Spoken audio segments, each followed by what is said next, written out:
What is something that is an absolute no-go at a wedding? Story 1. Weddings are one of those special occasions where everything needs to be perfect, but sometimes people forget that there are certain things that are absolutely a no-go. From the guests' behavior to unexpected surprises, there are a few things that can ruin the vibe of a wedding. Let's talk about some of these no-nos. First up, disrespecting the dress code is a major no-go. A wedding is a formal event, and the couple usually sends out invitations with a dress code. Whether it's black tie, cocktail attire, or even a casual beach wedding, the attire is part of the ceremony's vibe. Showing up in anything inappropriate, like jeans, shorts, or a shirt with graphic prints, can draw attention for the wrong reasons. It's not just about looking nice, it's about respecting the couple's wishes. Next, talking negatively about the couple is a big no-no.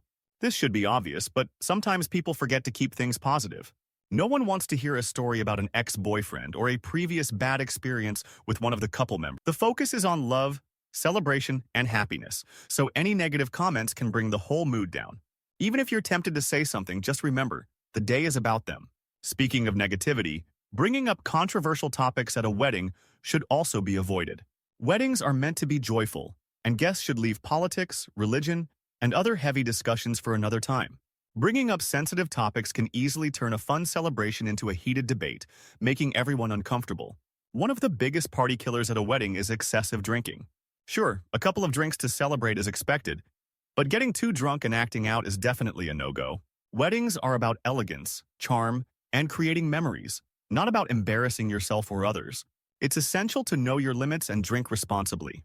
Another thing that's an absolute no-go is making the wedding about yourself. We've all seen those guests who take over the dance floor, monopolize the conversation, or demand attention. It's the couple's day, so be respectful of their time, space, and special moments. Whether it's giving a speech or taking too many photos, make sure it's all in good taste. Lastly, crashing the wedding is one of the worst things you can do. Some people might think it's funny to show up without an invite, but this is a huge violation of etiquette. The couple has planned everything carefully, and having an uninvited guest can disrupt the whole event. If you're not on the guest list, don't show up. It's as simple as that. In conclusion, weddings are a time to celebrate love, friendship, and the beginning of a new chapter for two people.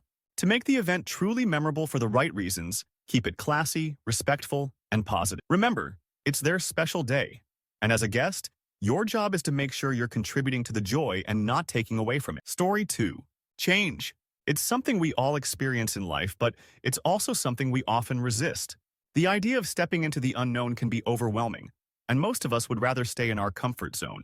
But what if I told you that change, while scary, is often the key to unlocking new opportunities? Let's talk about it. Imagine this. You've been working at the same job for years. You're comfortable, you know the routine, and the people around you are familiar, but deep down you feel a little bit stuck. You wonder what it would be like to explore a new career, travel to a different country, or start a new hobby. But the thought of stepping away from what you know fills you with fear. What if I fail? What if I regret it? These are the questions that stop us from embracing change. But here's the thing. Staying stuck is far worse than taking the leap. When we resist change, we often miss out on amazing opportunities. It's easy to forget that life is meant to be experienced in full color. Sticking to the same routine might feel safe, but it can also keep you from growing. Let me tell you about Sarah, a woman I know who was terrified of change. She had been working in the same office for years, but she always dreamed of starting her own business. She had the idea, the passion, and the skills, but she was paralyzed by the fear of failure. What if it doesn't work out? She'd ask herself every day. But one day, she got tired of asking what if and decided to take the leap.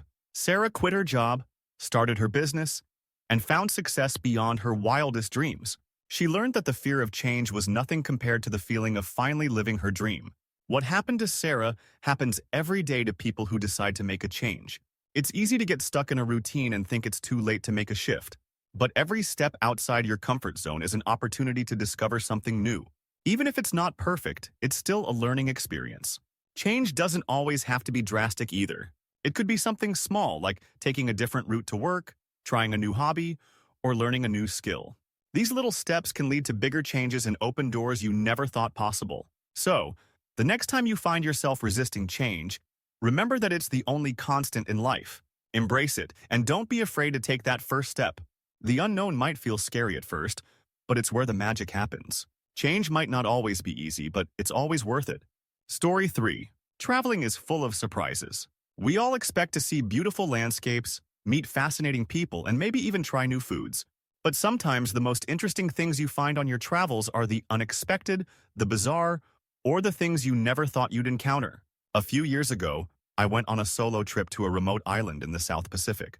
It wasn't a place that was on most tourists' radar, but that's exactly why I chose it. I wanted to escape the usual crowds and explore somewhere truly off the beaten path. What I didn't expect to find there was a story that still sticks with me to this day. It all started on my second day. I was walking along a secluded beach when I noticed something strange washed up on the shore. At first glance, it looked like a large weathered box. It wasn't your typical beach debris. It looked like it had been carefully crafted, like it belonged to someone. Intrigued, I approached it cautiously, wondering if I was about to uncover some kind of treasure. As I got closer, I realized it wasn't a treasure chest at all. It was a compartmentalized wooden crate, almost like a giant puzzle box. The craftsmanship was beautiful, and there was an odd inscription on one side, written in a language I couldn't understand. I thought maybe it was just some kind of local artwork or a souvenir that someone had abandoned, but something about it felt off. Without knowing why, I decided to open the box. Inside, I found a collection of small, hand-carved figurines. Each one was unique, made from dark wood and shaped like various animals and human figures. But there was something deeply unsettling about them. They weren't just carvings. They felt like they were watching me. It wasn't a creepy feeling at first, just a weird sense that I shouldn't be touching this. But my curiosity got the best of me, and I took a figurine back to my hotel room. That night, strange things began to happen. My room was quiet, but the figurine I had brought back with me seemed to be shifting, subtly, when I wasn't looking. I could have sworn it moved a fraction of an inch every time I looked away. Then came the whispers. At first, I thought I was imagining, but I heard soft voices, speaking in a language I couldn't understand. My heart raced. It felt as though the figurine wasn't just a carving, it was alive. The next day, I went back to the beach, determined to return the box and its contents to the ocean. When I arrived, though, the crate was gone, vanished without a trace. I couldn't explain it. It was as if the box never existed, and the figurines were never meant to be found. The experience left me with a strange sense of wonder and unease. What was the box? Why had it been there? And more importantly, who or what had left it behind? I'll never know the answers, but the memory of that odd, mysterious encounter has stayed with me. And every now and then when I'm far from the island, I still wonder, did I really find that box? Or was it all just a strange dream? Story 4. It was a rainy afternoon when I stumbled upon the hidden bookstore. I was walking through the narrow alleys of a city I didn't know, far away from my usual routes. The streets were slick, and the air was heavy with the scent of rain and wet pavement. I had no particular destination in mind. Sometimes that's how I like to travel. No maps, no plans, just wander and let the city reveal itself to me. It was a kind of adventure I had always craved, to feel the pulse of a new place without the constraints of knowing where I was going. That's when I saw it, a small wooden door with a faint sign above it that simply read, Books. There was no grand display or flashy advertisements, just the word books written in elegant, old-fashioned lettering, barely visible behind the fogged-up glass. Curious, I approached the door, feeling the pull of something inexplicable. It wasn't just the rain or the promise of shelter that drew me in, but something about the door itself. It felt different, like it was hiding a secret. I pushed it open. Inside was a bookstore that seemed frozen in time. The first thing I noticed was the smell, a mixture of old paper, wood, and something faintly herbal. The room was dimly lit, with rows upon rows of shelves packed with books, some of which looked ancient. There were no fancy displays, no modern bestsellers, just shelves of worn, leather-bound volumes and dusty tomes that looked like they had stories to tell. The walls were lined with dark wood, and an old chandelier hung from the ceiling, its crystals shimmering faintly in the soft light. I looked around, expecting to see a shopkeeper, but the room was empty. It was as if the bookstore had been abandoned for years, yet it was still alive with the presence of books and stories waiting to be discovered.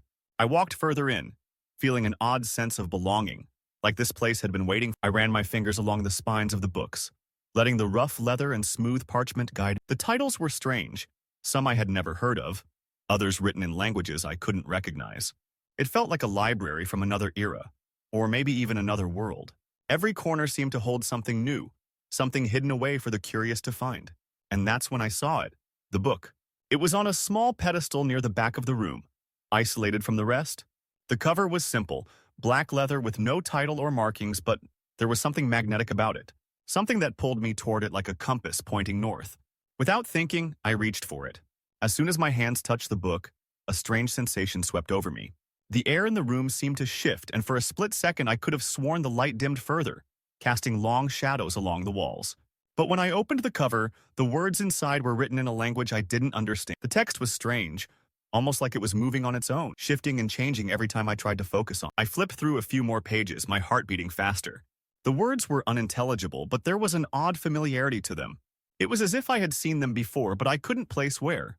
I felt a strange tug at the back of my mind, like a memory just out of reach. Suddenly, a voice broke through the silence of the room. "You found it!" I spun around, startled. An old man stood in the doorway, his white hair falling in soft waves around his shoulders. He had the kind of face you could only find in old photographs, wrinkled, wise, and full of stories. His clothes were simple, yet elegant, and there was a faint gleam in his eyes like he knew something I didn't. "That book," he continued, "is not meant for just anyone to read. It chooses its reader." I looked down at the book in my hands, the weight of it suddenly feeling much heavier. The old man stepped closer, his eyes never leaving mine. "Be careful with it," he warned, his voice low. "It holds secrets. Secrets that could change everything." I was frozen, unsure of what to do. The words in the book seemed to pulse in my hands like they were alive. The bookstore around me felt like it was holding its breath, waiting for me to make a decision. "Who are you?" I managed to ask, my voice trembling slightly. He smiled, a knowing smile, and for a moment, I felt like I was a child again, hearing a bedtime story from a grandfather. But his smile was mysterious, and his eyes were too old for comfort. "I am the keeper of this place," he replied. "This bookstore is not just a place of books, but a doorway to stories and worlds that few have ever seen." My heart raced. What was he talking about? Was this some sort of fantasy? Or was I losing my mind in the haze of the storm outside? "I don't understand," I said, the book still in my hands. The old man stepped closer, his presence filling the room. "The story you find in that book is yours to tell. But you must be prepared. Once you start reading, you may never return the same." I glanced down at the book again. I had no idea what was waiting for me inside its pages, but something told me I had already crossed a point of no return. The bookstore, the old man, the strange book, it all felt like part of a larger puzzle, one that was meant to be solved. With trembling hands, I opened the book once more. This time, the words inside were different. They were in English, and they were speaking directly to me. "To those who seek the truth, the story will begin. But be warned, the truth is a dangerous thing to uncover." I looked up at the old man, who gave me a slight nod, as if encouraging me to go on. And so, with one final deep breath, I began to read. And that's how my life, as I knew it, changed forever. Story 5. Some places have a way of becoming unforgettable. They linger in your mind even years after you've left. But there are some places where you just can't forget the people, even when they're no longer there. And then there are places where the people never leave at all. I first met Tom when I moved to the small town of Ellington. It wasn't much more than a dot on the map, tucked away in a quiet valley, far from the hustle and bustle of the city. The town had one street, a few shops, and a diner that seemed to be the heart of the community. People were friendly, but in that quiet, reserved way that small-town folks have. Tom was a local fixture, or so I was told. A man who had lived in Ellington his entire life. He ran the only bookstore in town. A tiny little shop tucked in the corner of Main Street. The kind of bookstore where the smell of old paper and coffee always hung in the air, where the shelves were cramped and books spilled out onto the floor, creating a maze of literary treasure. The kind of place where you could easily lose hours browsing, and yet, always walk out with something that felt like it was meant just for you. I was new to the town, still adjusting to the pace of life there. I wandered into the bookstore one rainy afternoon, hoping to kill some time. Tom was sitting behind the counter, reading a book. He didn't look up when I entered. I hesitated, unsure if I should say something, but his quiet presence was oddly comforting. So, I started browsing the shelves. As I picked out a book, I noticed something strange. There were no other customers in the store. No one, except me and Tom. I thought it was odd for a bookstore to be so empty, especially one that was so well kept. So I made my way to the counter, placed the book down, and smiled at Tom. "Do you get many people coming through here?" I asked, trying to make conversation. Tom looked up from his book, his eyes sharp and thoughtful. "Not many. Not anymore." He didn't elaborate further, so I let the silence hang between us. I paid for the book, and as I left, I couldn't shake the feeling that there was something strange about Tom. There was a quiet, almost eerie air about him, like he knew something no one else did.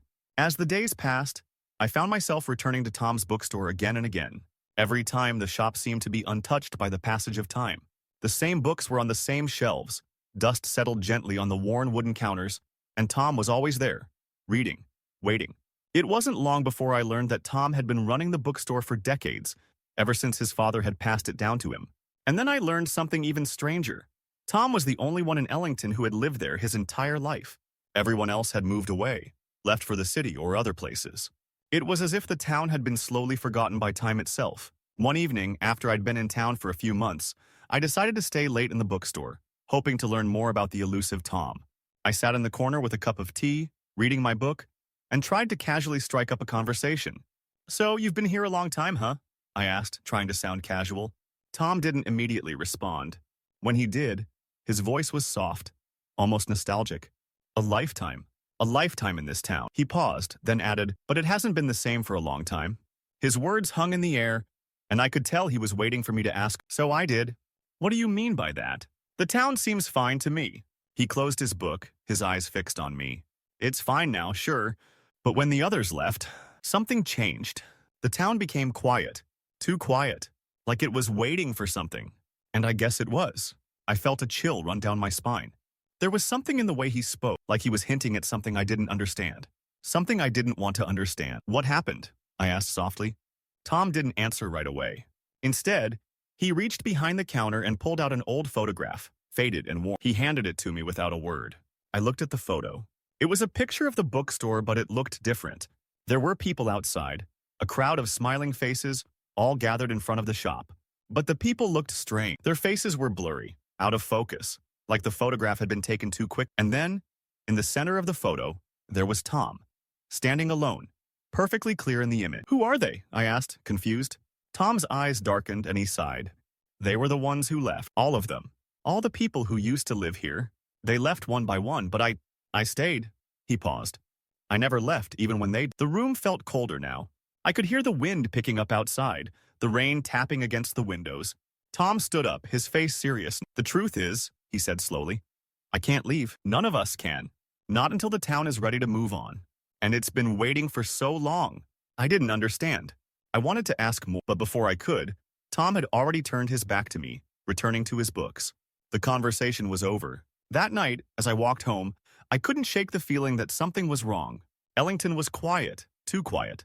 It was like the town was holding its breath, waiting for something to happen. I looked back at Tom's bookstore one last time and saw him standing in the window watching me. And even though I was far away, I could feel his eyes on me, like he was waiting for me to understand something that I wasn't sure I ever would. But the next morning, when I returned to the bookstore, something was different. The shop was gone. The door was locked, and the sign above it, "Books," had fallen, lying in the wet street, half covered in leaves. And in that moment, I realized Tom was never meant to leave because Ellington wasn't meant to be forgotten. It was a town caught between worlds, waiting for someone to notice. But Tom had never left, and neither had the others. Maybe in the end, they never would. Story 6. It was the kind of evening where everything seemed to blur into the same shade of gray. The sky was heavy with clouds, and the distant rumble of thunder hinted that a storm was on its way. In the dim light of the train station, the world seemed to be holding its breath. It was just past midnight, and the usual bustle of the station had long since quieted down. The only sounds were the hum of the overhead lights and the occasional shuffle of feet on the concrete floor. I had missed the last train home. It wasn't intentional. I had been distracted by work, caught up in meetings, and by the time I got to the station, the final train had already left. I was stuck there, alone, with nothing but the flickering overhead lights and the eerie silence. I sighed, glancing at the clock on the wall. The next train wouldn't be until the morning. There were a few others still in the station, waiting in the corners, their eyes tired, their bodies slumped from exhaustion. I didn't want to think about spending the night there, but it looked like I had no choice. I sat down on one of the benches and leaned my head back, trying to make the best of it. At least it was warm and there was no one around to bother me. That's when I noticed him. He was sitting across from me, hunched over, his face obscured by a tattered hat. His clothes were worn, the edges fraying from years of use. He looked like he hadn't slept in days, maybe even weeks. His eyes, though, were wide open, scanning the room with an unsettling intensity. He wasn't looking at anything in particular, just moving his gaze around the station like he was waiting for something to happen. I tried to ignore him at first, but it was hard. There was something about him that felt out of place. It wasn't just his appearance, it was the way he moved, the way he sat. It was like he was waiting for something, and I couldn't shake the feeling that it had something to do with me. He suddenly looked up, his eyes locking onto mine. "I missed my train," he said, his voice raspy and cracked. I blinked, unsure of what to say. "I did too," I replied, offering a small smile. "The last one just left." He nodded slowly, as though he was acknowledging something unspoken. "It's always the last train," he muttered under his breath, more to himself than to me. "Yeah," I said, unsure where the conversation was going. "It's always the last one that gets away." He chuckled softly, but it wasn't a pleasant sound. It was hollow, like it had been used too many times. He shifted on the bench, and for a moment, I wondered if I should just get up and leave. But for some reason, I couldn't tear myself away. There was something oddly magnetic about the man, something that made me stay even though I didn't want to be. "The thing about the last train," he said, leaning forward, "is that it's always the one that takes you somewhere you don't want to go." I frowned, trying to process his words. "What do you mean?" He stared at me for a long time, his gaze piercing and unblinking. Then, without warning, he stood up and began walking toward the exit. "Wait!" I called out, standing up from my bench. "Where are you going?" He paused, turning slowly to look at me over his shoulder. "The last train is always waiting," he said cryptically. "But sometimes you have to decide whether you want to get on." I didn't understand. But the man was already walking out the door, disappearing into the shadows of the night. I felt a shiver run down my spine, like I had just missed something important. I stared at the door for a long time, wondering what he meant. Minutes passed. The storm outside had picked up, the rain now pounding against the windows and sheets. I took a deep breath and walked to the platform, thinking about the strange man's words. There was no sign of the train, nothing but the empty tracks stretching into the darkness. I looked around, half expecting the man to return, but the station was silent once again. Then I heard it. A low hum, almost imperceptible at first, but growing louder with each passing second. My heart skipped a beat. The sound of an approaching train. I looked down the platform and there it was. The train. But something was wrong. The lights were dim, flickering like they were about to burn out. The train itself looked old, like it had been abandoned for years, rusting on the tracks. It wasn't like any train I had ever seen before, and then I remembered the man's words. "The last train always takes you somewhere you don't want to go." Without thinking, I stepped forward, my feet moving of their own accord, pulling me closer to the train. The doors opened with a soft creak, and a gust of cold air rushed out to meet me. I hesitated, looking at the dark interior. It seemed so inviting, yet so wrong. I could hear the soft click of the train's wheels as it waited for me to step aboard. I glanced down the platform one last time. There was no one else there, no one but me. I had the choice. The last train was there, waiting. And so, without another thought, I stepped inside. As soon as the doors closed behind me, the train lurched forward, and the world outside the window seemed to fade away. The rain, the station, the storm, they all disappeared, leaving nothing but darkness. I looked around the train, and that's when I realized something that sent a chill down my spine. I wasn't alone. The man from before was sitting across from me, his eyes locked on mine, his face expressionless. He nodded slowly as if to say, "I told you so." And in that moment, I understood. The last train wasn't just a ride home. It was a ride to a place you couldn't escape from, no matter how hard you tried. Story 7. It was just another quiet afternoon when I found the old radio. The house I had moved into was a fixer-up, creaky floors, faded wallpaper, and a garden that had long been overtaken by weeds. It was the kind of place that looked like it had been forgotten by time, and I didn't mind. I liked the solitude, the slow pace of life, and the freedom of starting fresh. On that day, I was unpacking boxes in the attic when I came across a strange object tucked away in the corner under a dusty old sheet. It was a vintage radio. Nothing extraordinary about it at first glance. The kind you would see at flea markets or antique shops. Weathered and worn, but still holding on to its charm. The wood was polished but cracked, and the metal dial was slightly rusted, giving it an air of mystery. Curiosity got the better of me, and I decided to plug it in. The attic was silent, save for the faint hum of the old appliances downstairs. I found an outlet and plugged the radio in, half expecting nothing to happen. To my surprise, the radio sputtered to life, the static filling the air as the dial whizzed through frequencies, searching for a signal. At first, it was all noise, just random static and distorted sounds. But then, it settled. A soft voice came through, barely audible as though it were coming from a distance. To the place you will never leave." I froze. My heart skipped a beat. What had I just heard? The voice was faint, but the words were clear enough to send a chill through my spine. I leaned closer to the radio, trying to catch every word. "We'll find the key. But you must listen carefully. Time is running out." The voice crackled and faded, and for a few moments, all I could hear was the soft buzz of static. My fingers brushed the tuning dial, but nothing changed. I turned it again, hoping to catch the voice once more, but the station was gone. Feeling a strange mix of unease and curiosity, I sat down next to the radio. It had been a long day of unpacking and my mind was tired.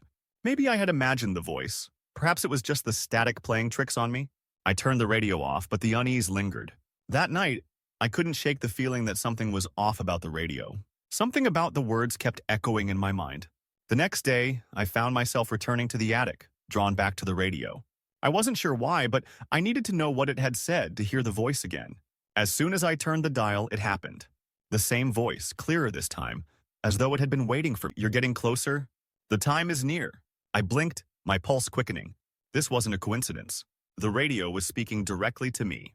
Who are you? I whispered aloud, unsure if the voice could hear me. The static hummed louder, almost as if it were processing the question. Then, the voice answered, its tone softer now, as if reluctant to share more. I am the keeper of forgotten things. The keeper of memories lost to time. You have the key, but you must find it. I felt my hands grow cold. The air around me seemed to shift, and I looked around the attic as though expecting something to leap out of the shadows. What was I supposed to do with this information? What key was it talking about? Where is the key? I asked, almost desperate now. There was a long pause before the voice responded, its tone dark and warning. Listen carefully. It's hidden where the past and present meet. In the place you've ignored for far too long. The attic holds more than just old things. It holds what you've been searching. The radio clicked off abruptly, as though someone had turned the knob too quickly. The silence that followed felt heavy, almost oppressive. I sat there for a long time, trying to process what I had just heard. The attic felt colder now, as though something had shifted in the room. I stared at the radio, unsure if I should continue this strange conversation or leave it behind. But curiosity gnawed at me. What was the key? And why was it in the attic? I stood up and began searching the attic again, though this time with a different purpose. I opened boxes, flipped through old photographs, and searched every corner, but there was nothing unusual, until I found a small, hidden compartment beneath the floorboards, something I had missed in my initial search. I pried it open, and there it was, a small, rusted key. I couldn't believe it. The key felt impossibly old in my hands, its metal cool to the touch. It looked ordinary, but something about it felt significant. Without knowing why, I knew exactly what to do next. I turned back to the radio, placed the key on the counter beside it, and waited. The air felt thick, like the room itself was holding its breath. The radio crackled back to life, louder this time, as if the voice was waiting for me to return. You found it, the voice said, a hint of approval in its tone. Now you must choose. The key will open doors, but some doors should never be opened. I swallowed, a knot forming in my stomach. The choice was mine now. As I stared at the key in my hand, I realized that some secrets were better left undiscovered. Some things were never meant to be found. But the voice had already warned me, and in that moment I knew that I couldn't stop. Whatever this key was meant for, I had already begun the journey. And there was no going back. Story 8. I had always been one for routine. Wake up, go to work, have coffee at the same cafe every morning, and end the day with a quiet evening at home. My life was predictable, comfortable in its simplicity. But that all changed when I found the photograph. It wasn't something I had been looking for. It was tucked between the pages of a book I had picked up at a thrift store one rainy afternoon. The book was old, its cover faded and brittle, but the pages were filled with stories I couldn't resist. It was in the middle of a chapter about an old house on a hill that I flipped over the page and found an old photograph, creased with age, resting there like it had been waiting for me. The photo was black and white, showing a group of people standing in front of a house. There were 5 of them, dressed in old-fashioned clothes, skirts and suits that looked like something from the 1940s. They were all smiling, but it was the woman in the center that caught my attention. She looked so familiar. Her face had an air of elegance, but there was something in her eyes, a certain sadness, that seemed to transcend time.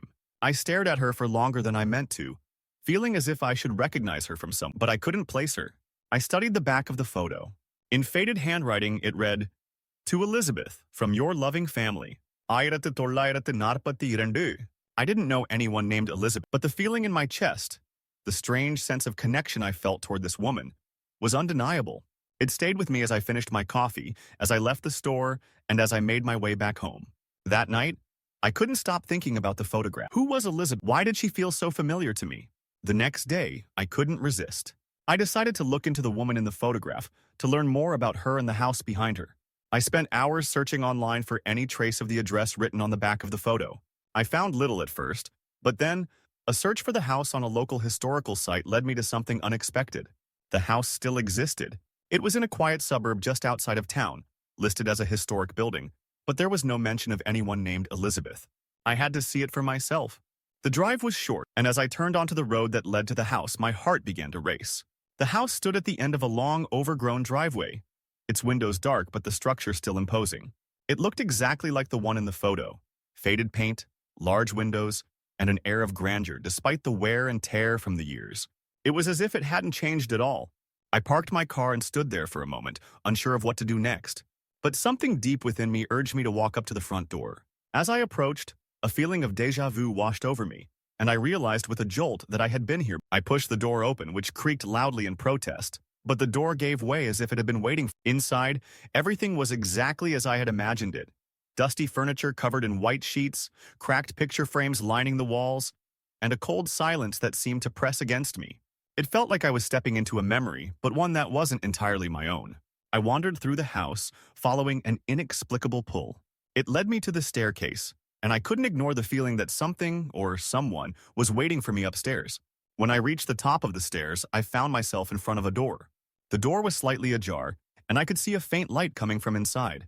I pushed it open and stepped into the room. It was a bedroom, elegantly furnished in an old-fashioned style, but what caught my eye was the mirror across the room. It was large, framed with intricate carvings, and had an almost glowing quality to it. I felt as if it were calling. I stepped closer, and the reflection staring back at me was not my own. It was Elizabeth. Her face, the same face from the photograph, gazed back at me from the mirror with the same sorrowful expression. She was dressed in the same clothes, standing in the same position. But what startled me was the look in her eyes. They were pleading. Without thinking, I reached out to touch the mirror, and the moment my fingers brushed against the glass, I was overwhelmed with a flood of emotions.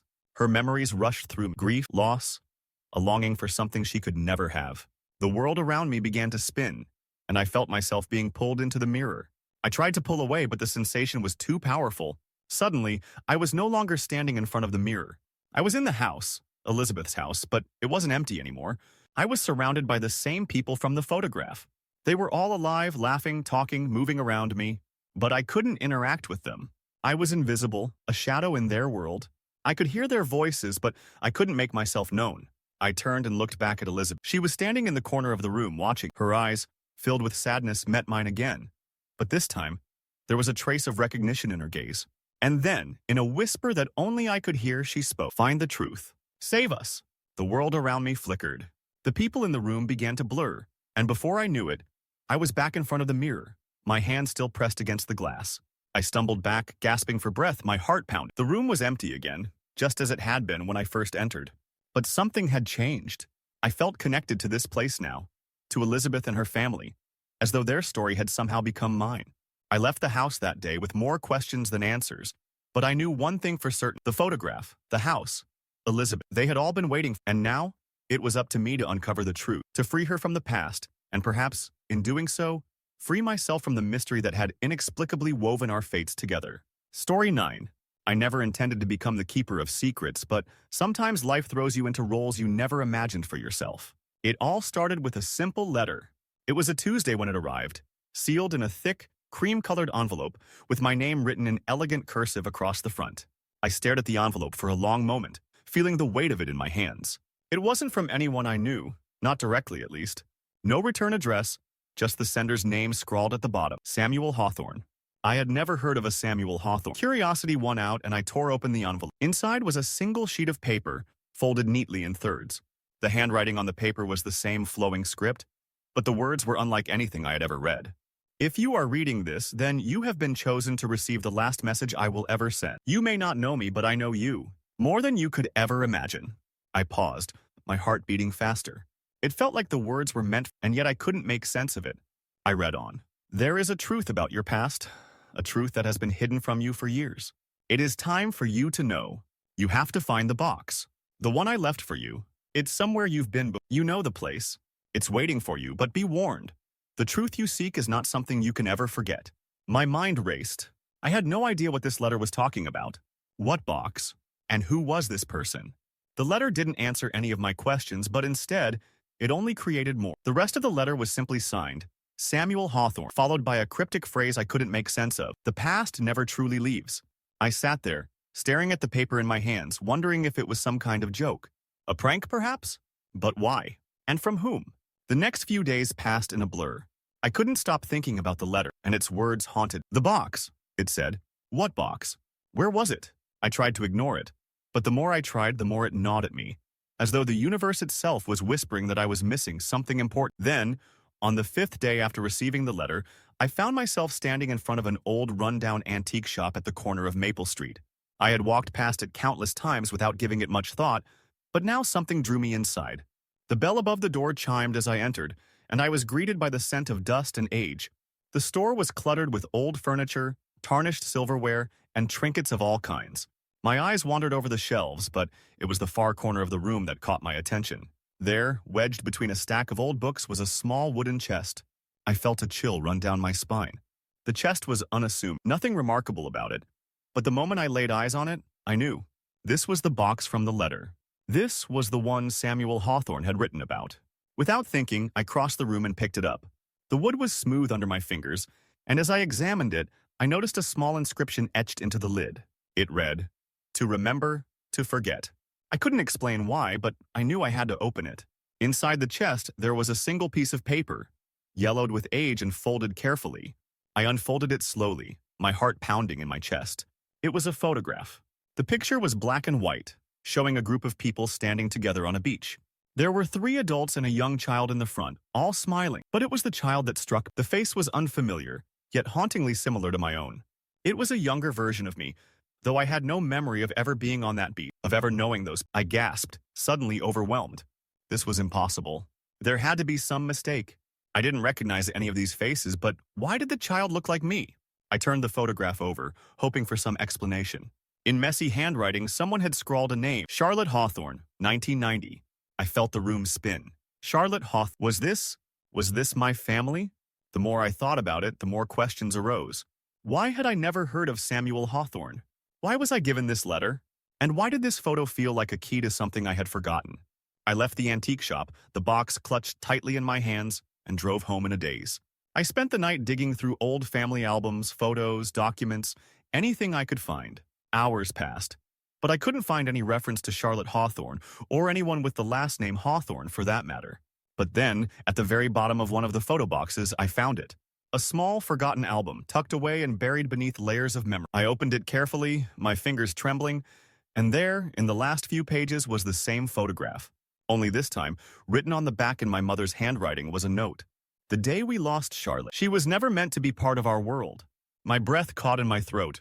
I stared at the words, feeling as though the ground beneath me was about to fall away. What did it mean? Who was Charlotte? And why had she been hidden from me? As the weight of the truth began to settle in, I realized that the message from Samuel Hawthorne wasn't just a cryptic warning. It was a call to unravel a mystery that had been buried for years. And that mystery, I was beginning to understand, was my own. The past had never truly left, and now, the secrets it held would come to light. Story 10. It was a quiet Thursday evening when I found the letter. It wasn't addressed to me, but to someone else, a name I didn't recognize. The letter was tucked between the pages of an old book I had picked up at a secondhand store. The book was worn, its spine cracked and pages yellowed with age.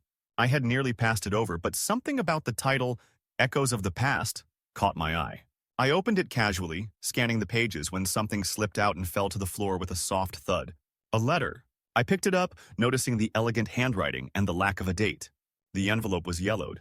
The paper inside was thick, and there was a heavy feeling about it, like it had been waiting for years to be read. I turned the envelope over, only to find that it was sealed with wax, and the name on the front read, "For Thomas." I stared at the name, a strange sense of recognition tugging at my memory. I didn't know a Thomas, at least not personally, but the name felt significant, as though it had been woven into the fabric of my life in some way. I shouldn't have opened it. It wasn't mine, but curiosity gnawed at me, and before I could stop myself, I tore the envelope open. The letter inside was written in beautiful, flowing cursive.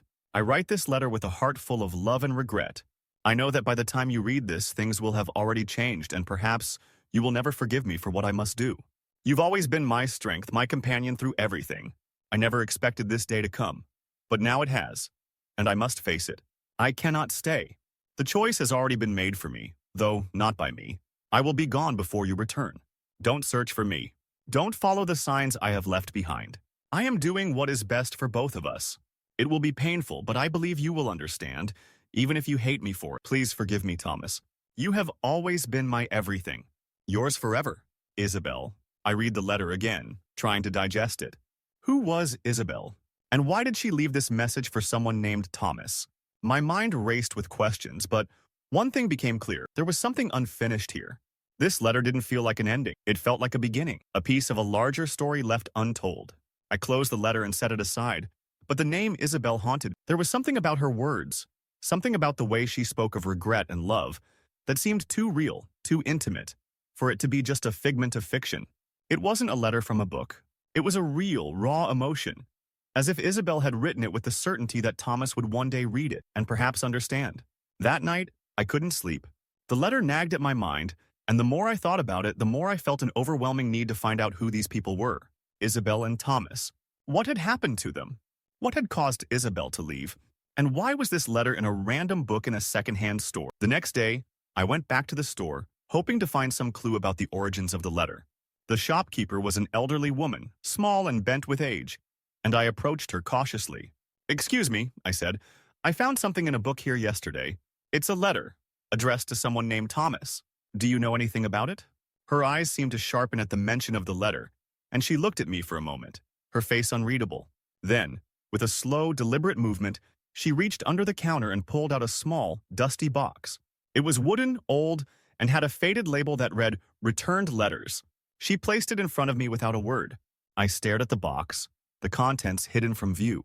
It was as if she was giving me permission to look, but there was something unsettling about the gesture. With trembling hands, I opened it. Inside, there were several letters, all written in the same flowing cursive as the one I had found. They were addressed to Thomas, just like the first. Each one carefully sealed, each one dated with different years. Some from decades ago, others more recent. They all shared the same name, Isabel. I pulled out a few, reading through them quickly. Each letter was filled with love, sorrow, and regret, but none of them told the full story. They were fragments of a relationship, pieces of a puzzle I couldn't complete. Some letters ended abruptly with no resolution. Others spoke of meetings, promises, and separations, but nothing concrete. Only the same refrain. Isabel had to. Thomas could never understand, and Isabel was gone before Thomas could find her. I felt a pang in my chest as I realized something. Isabel was trying to tell me something, but her story was incomplete, lost in the folds of time. I turned to the shopkeeper who had been watching me silently. "Who are they? What happened to them?" She looked at me for a long moment before replying. "You're the first one to ask. No one's been curious about them for years. But sometimes the past can't be buried." Her voice trembled slightly as she spoke, and it sent a chill down my spine. I left the shop that day with more questions than I had come with. Isabel and Thomas's story had become mine too. An unfinished story, a puzzle I wasn't sure I could solve. But there was something in that box, something in Isabel's letters, that felt like it needed to be uncovered. And perhaps, just perhaps, it was a story that was waiting for me to finish it.